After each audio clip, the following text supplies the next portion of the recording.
There also has been some green fields added in here, and as I scroll down toward the bottom a little bit, you can see some of those fields added in here, the solar, the LED homes, and so on and so forth, Energy Star. Again, those are some additional fields that have been added in, so use those appropriately as needed. And then one thing you need to be aware of too is virtual tours. They used to be added into the media portion of Tempo. If you now have a virtual tour that you're associating to this listing, you do it in the listing form itself, and you can either copy and paste the virtual tour URL into here, or you can just type it in here if you prefer to do that. Probably copying and pasting is a little bit easier. But virtual tours now are actually logged into AdEdit into the listing form itself, not in the media area. So if you're looking for that like it used to be, just remember it's at the bottom of the form as you see it. Now, a couple of good things have happened so far. Number one, I filled in a couple of fields, so I've got 77 left. But one of the things that is nice is that as I'm going from field to field now, Tempo is actually saving all my work behind me. So basically, I have an incomplete listing the moment I go and I enter this listing in, even if I forget to save it as an incomplete. All of your work gets saved behind you. So if you are in the middle of something and the power goes out and you didn't save it as an incomplete listing, no worries. You can come back and the last field that you tabbed out of will have all of your work behind that saved for you. So that was a real positive in some of the mass training sessions we did when we said that. We got a lot of good feedback for that, and I agree with that. So again, it saves all your work behind you.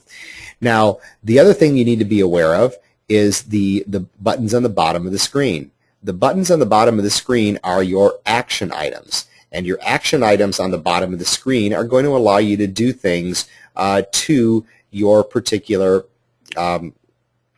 your particular listing forms. Also, don't forget the total baths will auto-populate also, so just kind of keep that in mind too. So total baths also auto-populate. Thank you for bringing that to my attention. As you go through the action items on the bottom of the screen, you do have some items. You can save this listing as an incomplete listing, which means you can save it and come back to it later. Once you are done with the listing, you can submit this listing as long as at least all of the required fields are filled out. Now remember, if you didn't tax auto pop at the beginning, it's going to force you to do it here, so you would just click this button here and you'd have to do it at that point in time. So you're not going to be able to submit it unless the tax data is auto-populated. So tax auto-pop, save as incomplete, and submit. Cancel is obvious. You can also print this out and you can see what it's going to look like. Now you will notice one additional button here on my screen that you will not see on your screen, and that's map property. That's simply because I have a certain access level that allows me to alter the location of the property. Your RSC staff will have that capability also, so if a property is not mapped in the correct place, all you have to do is give them a call and they'll be able to go in and change it after they validate that that is the correct location that you're telling them. So again, that's something they could do in the Tempo 4 world. It's always something they can do in Tempo 5. So if you ever have a property that doesn't map correctly, just give the staff a call and let them, check on it and fix it for you. Don't just, deal with the fact that it's mapped incorrectly, because behind the scenes, we can change it. So again, what I would do here would go down here. Once I was done, I would submit that listing and it would be made an active listing. I also have the ability to save that listing as an incomplete listing, and I can come back and finish it later. Also, the first time that you log in to the tax auto pop section, Realist, your tax provider will also make sure that you have to agree to their terms and conditions. So don't be afraid of that. You may see a window that comes up that says, agree to the terms and conditions. You'll have to do that one time only, and then after that, you don't have to worry about going through that gauntlet anymore. So let's say I save this as an incomplete listing. How am I going to find that listing after that so I can finish it? Well, I'm going to go right back up to my Add Edit icon again, And below my little button that says enter a new listing, I'm now going to have all of my incomplete listings sitting there. And here are the 2 incomplete listings that I created today. They just happen to be the same listing because I was practicing earlier. So if I want to go ahead and finish that listing that I started and have not completed, all I have to do is click on the particular listing. It'll open up my listing form for me, and then I can just kind of pick off where I left off and finish the listing as needed. So that's how you get to the incomplete listings that you may have in the system. Again, that's from Add Edit and going right into your incomplete listings from there. What about a listing that I have already submitted? Maybe I need to go make a change to it, a price change, a status change. Maybe I need to go now add my pictures or attachments. How do I do that in Tempo? Well, once again, there's a couple of ways to do that. One way is you can go over to here and you can say modify or add new listings, and that'll take you right back to the listing form again. You also can go to Add Edit. You also can go to your personal inventory, and this is something new for you, this personal inventory. This shows your inventory on a personal, an office, and a firm level. So once you make that listing active, you can then go directly to the active listings by clicking on this link. Also note that your incomplete listings can also be accessed from this link also here. So again, there's a couple of different ways to do things. Find the way that works best for you. If I now want to go and modify one of my active listings, I click on the link that says active listings. This is the way that I prefer to do it. It'll pull up all of my active listings in a one-line search result.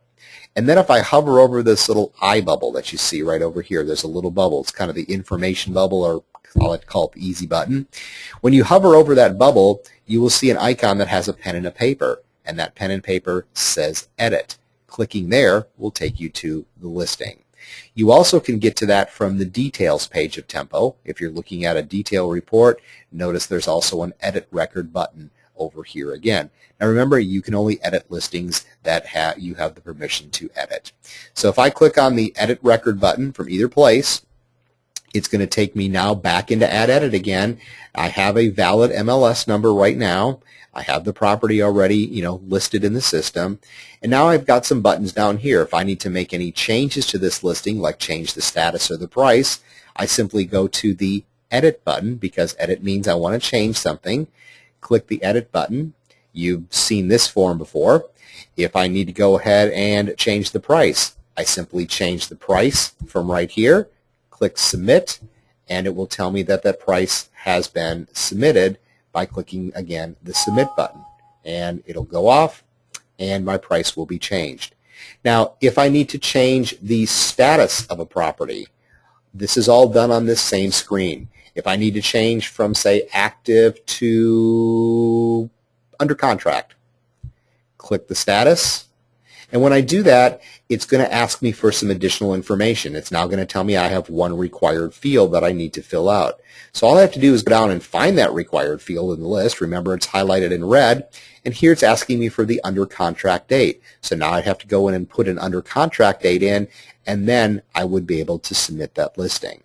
So again, everything is more or less done on this one form. Now, if you need to change the status, fill in anything else required, submit it. You need to change the price, and submit it. So again, it's a little bit different, but it's a little more streamlined because now it's all on one particular page for you. So again, hopefully that will make things a little bit easier for you. So again, any changes you want to do, just go into Edit and change from there. You do have some additional buttons here. You can enter a new listing from here. You can copy an existing listing if you have the permission to do that. You can also print out the listing from here, and you can close this page. From this page, you've got some additional options here with adding different things to this listing. You have a summary report. If you snap that little summary report open, this will show you what the listing looks like. Kind of a what you see is what you get. And this is a good way to check to make sure you have all the information you want on that listing. So again, and you can change that to different formats. If you want to see it in the customer full report, you can display it in that view if you want to. So once again, your summary report is kind of your preview button, if you will. Below that, you're going to see the open house button. If you're going to assign an open house to this property, click the open house button. If there are any existing open houses, they will appear down here, which will allow you to delete or edit the existing ones. Since I don't have any, I'm going to click on the Add Open House button.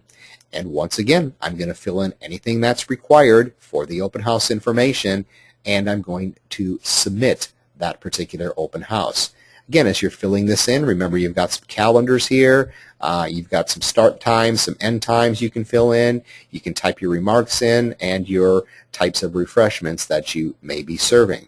Once you save that open house, remember it is searchable then under the search icon and under the open house search. So that's how you go ahead and you enter an open house into the Tempo 5 system. And again, once it's there, you'll be able to see it here. If you need to edit it, you would select it and click Edit. If you wanted to cancel it or delete it, you would obviously click the Delete button and it would go away.